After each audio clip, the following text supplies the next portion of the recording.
Franck Ferrand raconte sur Radio Classique.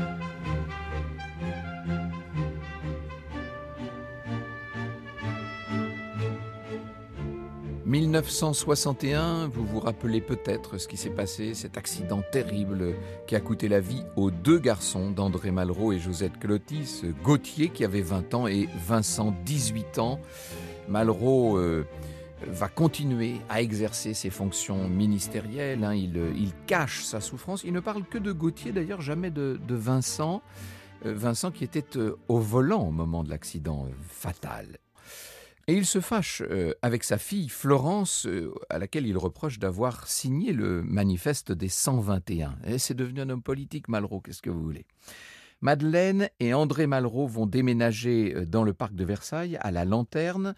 Après qu'un attentat attribué à l'OAS a frappé leur maison de Boulogne, Malraux s'isole de plus en plus, il boit, il fume beaucoup, il demande à faire chambre à part.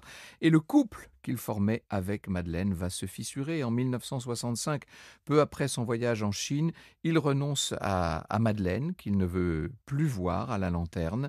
Il est à l'époque dans les bras de Louise de Vilmorin, comme je vous le raconterai dans quelques jours. C'est un amour de jeunesse, Louise de Vilmorin, qu'il a retrouvé. Il s'installe d'ailleurs chez elle à Verrières-le-Buisson. Et il se lance dans l'écriture de ses anti-mémoires. Si l'écrivain Malraux renaît, la pianiste Madeleine renaît aussi. Le violoniste Isaac Stern l'invite à jouer à ses côtés à New York. C'est un événement quand elle se produit au Carnegie Hall. Elle va parcourir les États-Unis, faire une grande tournée à Philadelphie, Boston, Washington. Mais le moral, disons-le, n'est pas forcément là. Elle décide à ce moment-là de suivre une psychanalyse. Elle reçoit un coup de fil de Florence Malraux qui lui apprend l'hospitalisation d'André, hospitalisé d'urgence et qui va mourir des suites d'un cancer le 23 novembre 1976. Alors Madeleine finit par se détacher des États-Unis. Elle s'installera à Paris, boulevard de l'Essert.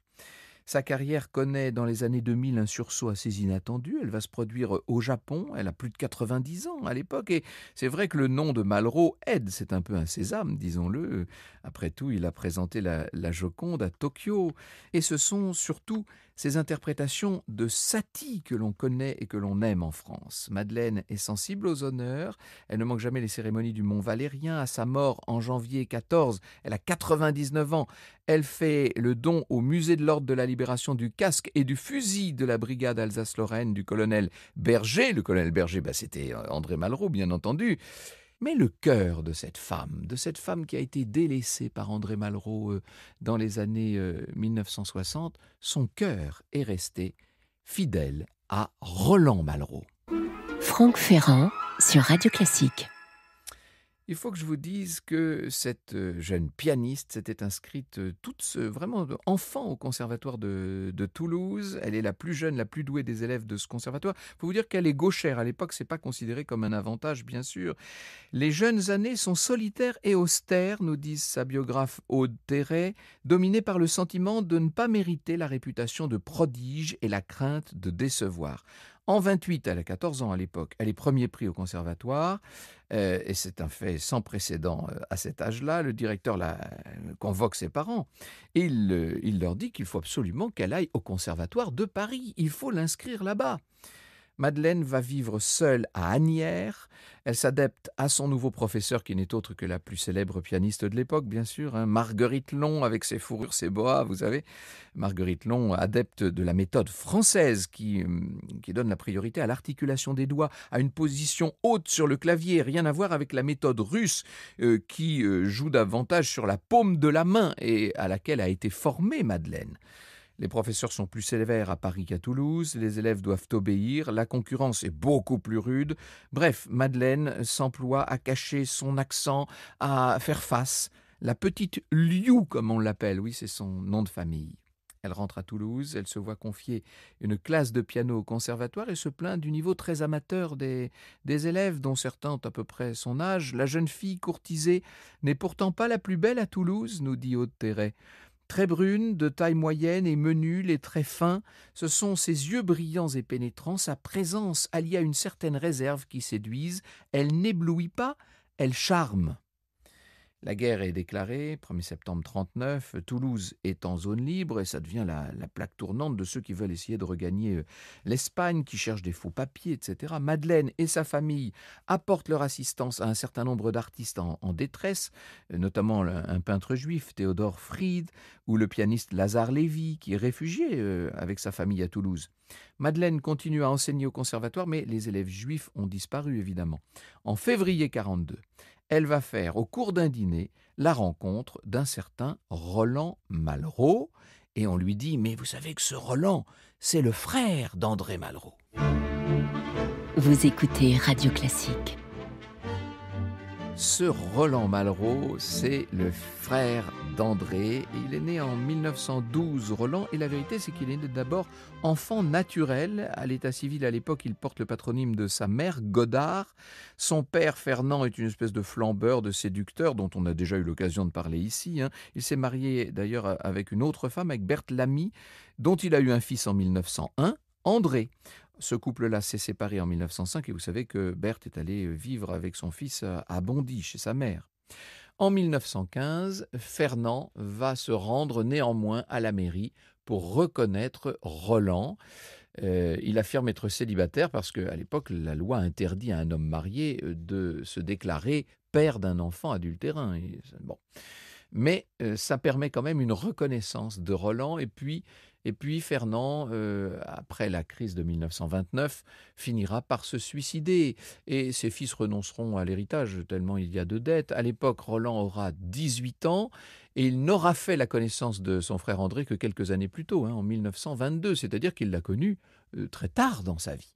Et évidemment, il est admiratif, Roland. Il lit les premiers romans de son frère admiré. La mort du père les a rapprochés, et Roland a obtenu à ce moment-là son baccalauréat. Vous savez qu'André Malraux, lui, n'a jamais passé, il n'a même pas présenté le baccalauréat. Roland est doué pour les langues, il va se rendre en Allemagne, se passionner pour la politique, il veut devenir journaliste. Il est passionné par ce qui se passe à l'époque en Allemagne, c'est-à-dire la montée du nazisme, évidemment. Et par l'entremise d'André, il est engagé à son retour par André Gide comme secrétaire. Ce qui veut dire qu'il va notamment traduire le courrier d'André Gide, la presse anglaise et allemande. Il observe rue Vanneau les habitudes de vieux garçon de ce très célèbre écrivain. Son activité s'apparente autant à celle d'un homme à tout faire, disons-le, presque un valet de chambre. En tout cas, autant valet de chambre que secrétaire. Il se coltine au milieu du cinéma également. Il devient l'assistant de Marc Allégret en 1934 sur le tournage du Lac aux Dames. Bref, il est dans le Paris qui compte des années 1930, Roland, avec son physique de jeune premier qui suscite bien des passions féminines, aussi quelques approches masculines d'ailleurs. Selon Madeleine, je la cite, « Roland était un garçon expansif qui avait de l'esprit, qui s'exprimait avec une grande facilité. Il était peut-être plus léger que son frère, mais il n'était pas superficiel, il était profond, sensible. C'était sa façon à lui d'être gentleman. » On sent tout l'amour dans ses propos. Alors évidemment, chez les parents Liu, on s'inquiète de cette passion pour un des frères Malraux. On connaît l'engagement très à gauche d'André Malraux, bien entendu. Ça inquiète la bourgeoisie provinciale. Les amants vont partir, quand je dis les amants, c'est Roland et Madeleine. Ils vont partir quelques jours, dès qu'ils le peuvent. Elle a 28 ans, Madeleine, et elle est passionnément amoureuse. De son côté, André Malraux a une maîtresse, Josette Clotis, qui va donner naissance à un fils, Gauthier. Roland décide, sur les instances de Josette, de se déclarer comme père officiel parce qu'à ce moment-là, André est prisonnier des Allemands, il est à Sens. Et c'est donc une fausse déclaration que fait Roland Malraux, passible de lourdes peines. Ça rend légalement Roland responsable à vie de l'enfant. Et Madeleine admire beaucoup le panache et le courage de celui qu'elle aime tellement. Elle va faire la connaissance d'André, elle, en 1942. « Que lisez-vous » lui dit André Malraux. « Connaissez-vous Apollinaire ? Aimez-vous Darius Milhaud ?» Et la jeune femme ne montre pas de surprise. Elle répond calmement, avant de sortir de son sac un exemplaire de La condition humaine. Elle fait dédicacer ça à André. En fait, elle ne l'aime pas, ce roman qui a eu le prix Goncourt en 1933, et beaucoup trop tourné vers l'action pour elle, trop emphatique, mais elle ne le dira jamais à André. Roland, entre-temps, va faire sa demande en mariage. Et les fiancés ne veulent pas de cérémonie religieuse, seulement un mariage civil dans la plus stricte intimité. On fait comprendre aux parents Liu que leur présence n'est pas vraiment indispensable, et donc Madeleine devient Madame Roland Malraux. Roland qui s'est engagé dans la résistance. Entre-temps, sous couvert d'attaché de préfecture, Madeleine a bien compris, les indices ne manquent pas. Tous ces rendez-vous mystérieux, ces silences, les déplacements bizarres de Roland dans Paris. À propos de son frère André, Roland confie à Madeleine: il a du génie, mais il est bien décevant. Bien décevant, il fait allusion aux hésitations d'André Malraux à l'égard de la résistance, justement. Madeleine partage son temps entre Toulouse et Paris. Du lundi après-midi au jeudi soir, elle est à Toulouse pour ses cours au conservatoire et puis elle rentre pour les grands week-ends à Paris avec Roland. Et en attendant, la Gestapo traque les résistants, bien entendu, il faut quitter Paris.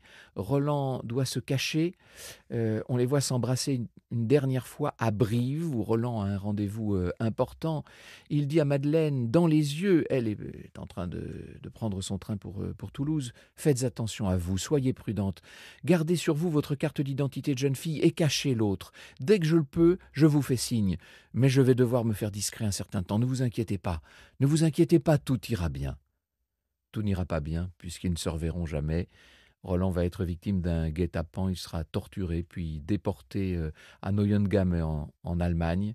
Et le 11 juin 1944, Madeleine donnera naissance à son fils Alain, le prénom que Roland avait choisi en hommage au philosophe.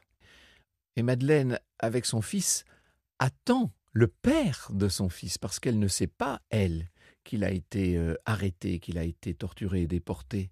Elle vit une vie qui est celle de toutes ces femmes épouses de prisonniers et de déportés, vie d'attente, vie d'espoir. Elle espère qu'il va revenir, Roland, qu'il verra l'enfant qu'elle a mis au monde. Entre-temps, André lui confie le deuxième enfant de Josette Clotis, qui est morte tragiquement sous un train à ce moment-là. L'enfant s'appelle Vincent. André n'a jamais voulu cet enfant-là et Madeleine va l'adopter, elle, immédiatement. André accompagne sa belle-sœur au concert de la Pléiade organisé par Gallimard. En novembre 1945, c'est au tour de Madeleine de se produire dans ces concerts. André a tout fait pour qu'il en soit ainsi. Elle a repris sa carrière de concertiste. Elle est heureuse de son succès. Elle ignore qu'elle ne se produira plus en public après cette fameuse soirée. Madeleine ne perd pas espoir. Chaque jour, elle se rend à l'hôtel du Tessia pour voir les prisonniers qui rentrent, parce que ça y est, la guerre est finie et que on est obligé de scruter des visages parfois méconnaissables de tous ceux qui arrivent par trains entiers. Et puis, c'est une infirmière qui va lui confirmer la mort de Roland le 3 mai 1945, 5 jours avant la capitulation de l'Allemagne. Roland a été tué lors du bombardement allié du paquebot Cap Arcona. C'était un paquebot qui se trouvait au large de Lübeck et la Royal Air Force l'a bombardé. Et il est mort, et Madeleine voit à jamais s'envoler l'amour de sa vie. Franck Ferrand sur Radio Classique. Roland est mort et c'est son frère, c'est André, qui va proposer à Madeleine de venir s'installer avec lui dans un hôtel particulier à Boulogne. Malraux, cerné littéralement par les ombres, par Josette, par Drieux-La Rochelle aussi, par ses demi-frères Roland et Claude qui sont morts en héros. Il cherche à honorer sa dette en recueillant sa famille dispersée. Il ne peut pas se passer d'une femme à demeure et c'est Madeleine qui va devenir en quelque sorte la maîtresse de maison. Il faut lire l'ouvrage d'Alain Malraux qui s'appelle « Les marronniers de Boulogne » et qui raconte évidemment tout ça. C'est assez passionnant. Je salue Alain Malraux au passage, je sais que c'est un de nos très fidèles auditeurs. Madeleine est la maîtresse de maison, mais la vérité, c'est qu'elle n'a pas son mot à dire dans le décor. C'est une espèce de musée imaginaire à la Malraux, cet hôtel particulier de Boulogne, musée où se mêlent l'Asie, l'Espagne, Venise. Elle aime à citer la phrase de l'ironique Clara: « André a beaucoup de goût, mais mauvais ». Et c'est un peu ce qu'elle pense, elle aussi. J'ai rencontré l'incarnation de la France, s'exclame Malraux après sa première entrevue avec le général de Gaulle. Et vous savez qu'il va, dès novembre 1945, écoper du ministère de l'Information, sauf que de Gaulle donne sa démission. Malraux rentre à la maison, il veut faire un livre sur l'art qu'il va composer en étalant les photos sur le sol dans un nuage de cigarettes. C'est pas très facile de vivre avec un génie, hein. La vie de Madeleine est bouleversée par la présence de Malraux. Elle hésite à travailler son piano, il ne faudrait pas le déranger, au cas où il aurait une phrase qui lui viendrait là. Malraux est par ailleurs un être qui peut se montrer charmeur et très délicat. Il est tout à fait sensible à la présence de Madeleine dans ses murs, il apprécie beaucoup sa conversation, elle sait écouter, elle n'intervient qu'à bon escient et il admire sa résistance dans la tragédie. Pas une larme, pas une plainte. D'où ce basculement amoureux de Malraux, intrigué par le seul art qui jusqu'alors lui est d'une certaine façon résisté, la musique. Or, la musique, Madeleine a su l'apprivoiser. André veut tous ses enfants sous son toit, mais on ne peut pas dire qu'il leur manifeste beaucoup d'intérêt.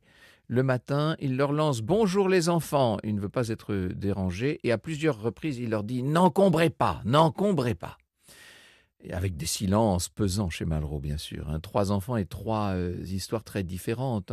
2 Malraux, dont un par fausse déclaration, un Clotis de père inconnu, une tante et un oncle qu'on appelle papa et maman et qui forment un couple, mais qui n'est pas encore un couple officiel. Vous voyez l'extraordinaire complexité de cette famille recomposée. Situation un peu intenable. Vous savez que l'épouse du général, Yvonne de Gaulle, tient aux convenances. André et Madeleine vont devoir se marier civilement. Mariage qui a lieu le 13 mars 1948 en Alsace, dans la plus stricte intimité et en présence des camarades de ceux qui ont accompagné Malraux dans la brigade Alsace-Lorraine. Franck Ferrand sur Radio Classique. Alors, ce n'est plus le clavier du piano auquel est arrimée Madeleine, mais bien celui de la machine à écrire. Elle tape les manuscrits d'André.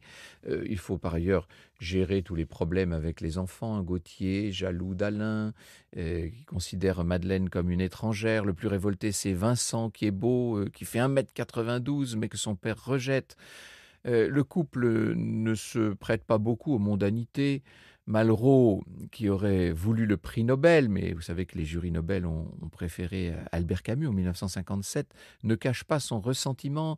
Il écarte l'Académie française, il y a trop de gens là-dedans qu'il ne veut pas voir, et puis il est déçu par le ministère de l'Information que De Gaulle va confier en 1958 à celui qui aurait voulu autre chose, qui aurait voulu Matignon ou au moins les affaires étrangères. Et en guise de compensation, le général l'envoie en mission à l'étranger, ce qui veut dire que le couple va beaucoup voyager. Madeleine, sur les photos, a l'air toujours très, très sage. C'est peut-être son désir de plaire à André, de ne pas faire de bruit d'une certaine manière. Voici ce que nous dit Aude Terray. Les cheveux en carré courts, un petit collier de perles et sa broche assyrienne cadeau d'André pour tout bijou. Ses robes et des tailleurs de coupe classiques, jamais de couleur, mais du noir, du bleu marine, du crème, la discrétion même. André, c'est le contraire de Roland, qui était naturel, drôle. Madeleine se dit que maintenant, il faut vivre avec un génie. Sa personnalité m'intéressait comme icône. Dans ce sens, il était attachant, il était spécial, original et pittoresque, dira-t-elle. Sa confiance en elle la touche, puisqu'il veut toujours qu'elle soit là, à côté de lui, dans ses déplacements officiels. Madeleine est émue par Malraux quand il l'appelle « ma régularité ». L'unique portrait de Roland, et il est important ce portrait, il est dans la chambre d'Alain.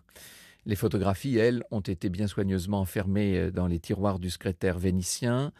Alain tente parfois des questions sur celui qu'il appelle Papa Roland. Quand il dit papa tout court, c'est André, mais Papa Roland, ouf. Madeleine ne veut pas l'étouffer sous le souvenir de ce père disparu. Elle ne veut pas lui raconter sa fin tragique, mais tout de même, elle entretient la flamme et à partir de 8 ans, Alain assistera aux commémorations du Mont Valérien. Il est toujours entouré d'André et de Madeleine, bien sûr, mais ce qu'il porte à la boutonnière, c'est la médaille de son père. Vous écoutez Radio Classique.